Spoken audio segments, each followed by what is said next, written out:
সাক্ষাৎ ব্যক্তিত্বের মতো হাজির হয়ে আমাকে রক্তগ্রস্তের হাত থেকে মুক্তি দিয়েছে, সে যে আমার জীবন মরণের স্বামী। দিদি, এটা তুমি করলে?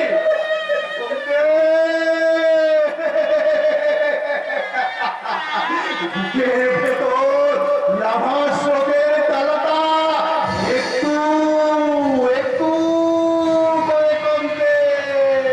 আজ আমি আসামি থেকে গাড়ি হয়ে গেল। পাগলের পালা বন্ধ কর, যাও বেরিয়ে যাও এখান থেকে। তোমরা তোমার আমাকে এমনি করছো কেন?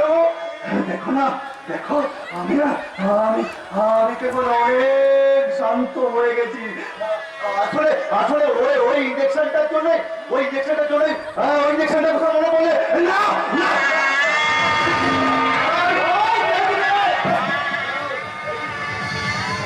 হতাশার অন্ধকারে সততার এক উজ্জ্বল প্রভা। কিন্তু আমার বাবা, আমার ছোট মা, আমার মেজু বাবু, ওরা কেউ আমাকে ভালো করে চিনতে পারলো না। আমাকে বলে হ্যালো কি বলে গেল? আমি তো বলে এটা পাগলামো করার জায়গা নয়। তুমি জানো আজ তুমি কত বড় অন্যায় করলে? মুহূর্তের বিহ্বলতা ভুলে তোমরা শান্তকে গ্রহণ করে দেখো।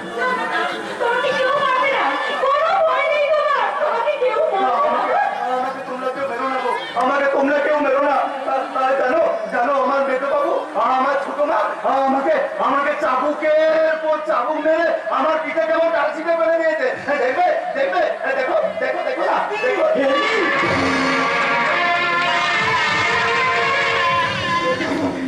কথা ফোন দিবি পাগলামির মাঝে তুই এভাবে নিজেকে বলে দিস না।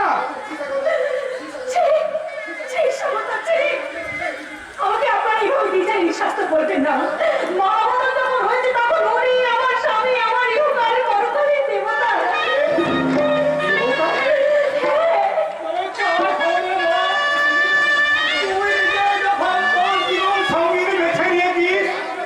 আর আমি কথা দেব না।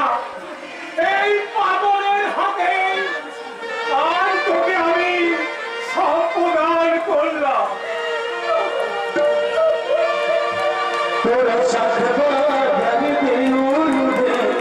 রাম সীতা